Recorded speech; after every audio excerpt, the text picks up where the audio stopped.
the fact that they were beats as well and wasn't through loops. Everything I've done, like I've never gotten a placement off loops before. I was in the studio with him, DY Crazy, and Southside. Damn, that's fucking one of like the goats.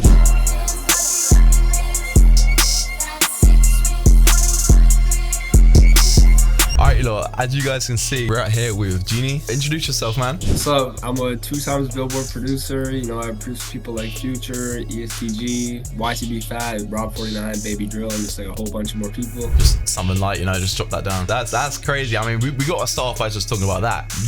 Like you dropped like 5 different crazy things right there. So I mean, I'm gonna have to start off because I saw you got the Future one was a feat. Yeah. Lil Jeremy and Future. Bro, how did that come about? This was in grade 10 when I was just sending beats to this email that Lil Jeremy posted, and then I kept sending beats to that email. And then one morning I got a message from his engineer Rando, Can't Rush the Vibe, and he's like, okay, Lil Jeremy just did one of your beats. It wasn't the one with Future, but it was just like a song, and like me and Rando locked in from there. And then after that I did like 10, 20, like 30 unreleased songs for Lil Jeremy. At this random night, I see Rando's story, Can't Rush the Vibe. I see on his story that like Lil Jeremy x Pluto. I'm like, okay, I know who Pluto is, so it's Future. And I hear his voice playing, and I'm in the car with my parents, and I start freaking out, right? Like that's like my dream placement. Like I've listened to Future since forever. It was crazy, yeah. So that was in January. It ended up releasing in like early September. So like it was awesome. Like super nice song. Damn, bro, that must have been surreal hearing about that. That was crazy. I can't lie, it was crazy. Yeah, I mean, that right there is the importance of just locking in with an artist, like especially an artist that I feel like is connected, like Lil Jeremy yourself. Like if you get so many songs, you're bound to get someone like that, you know. Did that go Billboard, that one? Oh nah, it was the EST Gee album that released next week that went down. Like, September 2022 was crazy. I can't lie. It was on a roll. Alright man, so real quick, Genie just sent me a message saying that he wants me to do like the song Chickens by Future, so to try and cook something like that out. I'm thinking Synth Palace right now, so I'm gonna go straight to the phrases. This is ambient phrases folder.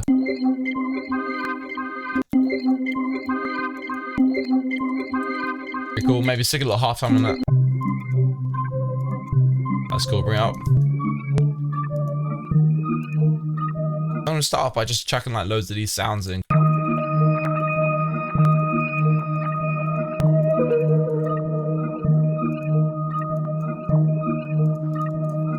Alright, it's cool, let's get something else.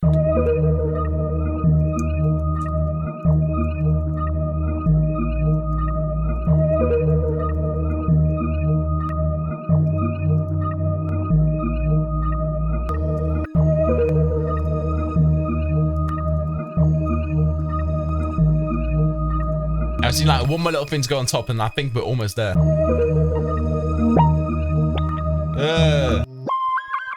My god, this kit is so perfect for this. What the hell? I feel like, yeah, all this is just some really good mixing, and then it can kind of go really far with just those sounds.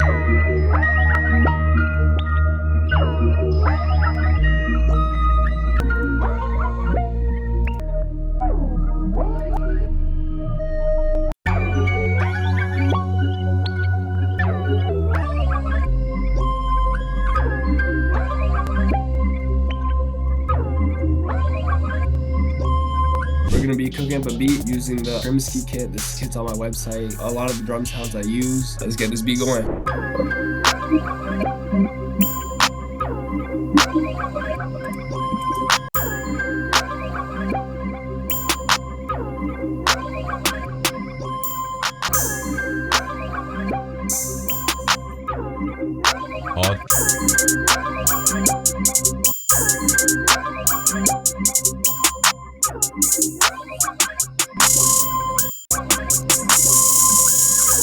Oh shit. Whoa. Fucking loop points.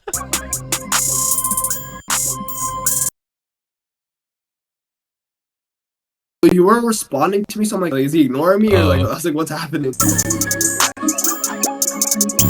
Bro, when I tell you how long I've been looking for this 808, this flipping smoke 808, man, like I've never found it before.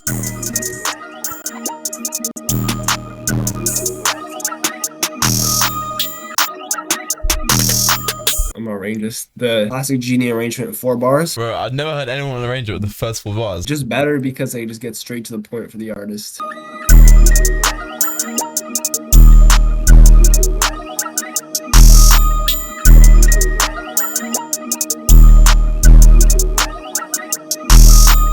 The me getting the Lil Jeremy song actually helped me get the EST Gee song. So like, you know, Lil Jeremy and EST Gee, they work closely. So it's like Rando tapped me in with John Goddard, who's EST Gee's engineer, and I just talked to John Goddard. We logged in for like 2 weeks. I was just making, he said just make exclusive beats for EST Gee. I'm like, come see what I can do, right? So I started off making like kind of like those dark, forever rolling, like lick back, like basic EST Gee type beats, right? And then there's a point where I took a break from it and just started making like the regular beats I'd make, kind of like melodic and like stuff you kind of hear Lil Baby on. And then I just send them to John Goddard anyway, even if they weren't exclusive. I just send them, and he was just like, he messaged, said, okay, send me the stems to this. I'm like, okay, yeah, whatever. Maybe he's trying to do it for like another artist he's engineering, whatever. I'm not worried about it, right? So I go to sleep that night. I wake up and I check my Instagram, right? I see like 3-4 messages from John Goddard. It's like he just sends me a post and he says we got one, right? And then it's a audio recording on EST Gee's, like as a EST Gee post, and just like the song. It's like I hear my beat, I can hear my tag. Yeah, crazy. And just it already has 1,000 comments. It was fucking crazy. Oh my god, bro! Like the fact that they were beats as well and it wasn't through loops, just straight beats. Oh yeah, I feel like that hits different.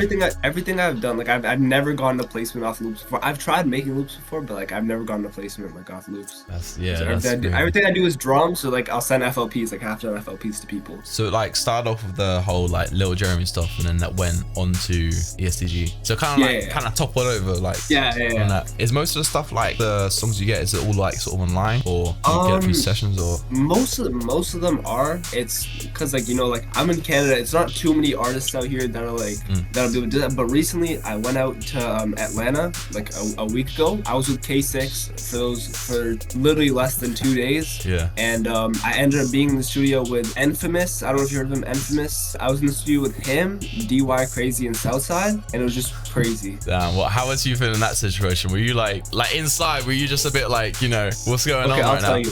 So earlier that day, I was supposed to meet up with Young Maul. That like ended up happening, but I ended up just like recording with some of his artists, right? So I was like, okay, whatever, we'll do that, right? And then K6 pulls me to the side. He's like, yo, do you want to go to the studio with DY Crazy and Infamous? Like, do you want to go to DY Crazy's studio? I'm like, fuck it, yeah, I bet. At this point, it's like 1 in the morning, where like my parents are like tripping about like me being out this late. So I'm like, fuck it, okay, I have to go anyway, right? And then we go there, and like one of his friends opens like the back door for us. It's like super secret. They can't even tell it's a studio. And we go, and then we walk up these stairs, right? And I'm like, okay, I don't even know if I'm gonna see DY Crazy. We open the door. I'm like scanning the room, trying to see if DY Crazy there. And then I see Southside, and I just like in my heart, like I was like, damn, that's fucking like that. That's one of like the goats, like of this producing stuff. I played it cool. I was like, yo, what's going on, bro? And they said, what's up, bro? Like it was crazy, but it was fire. There's one loop that I reckon would be so hard. At least here, let me just get it up. Fuck it, let's do it. Do you even finish the loop?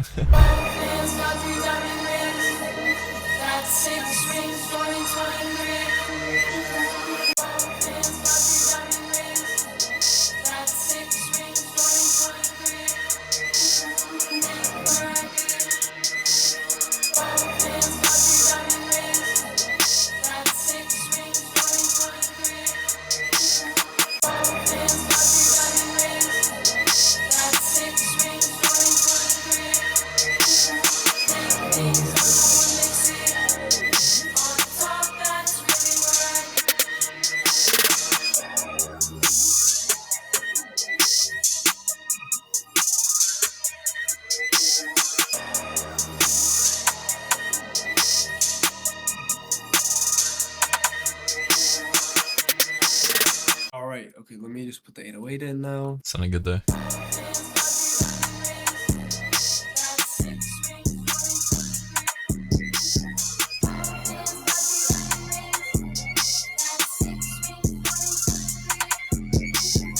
Arrange this quickly, then. Do you normally sort of start with like 4-bar intros then? That sort of like. Yeah, it's like, okay. oh yeah, it just gets to the point. Genie.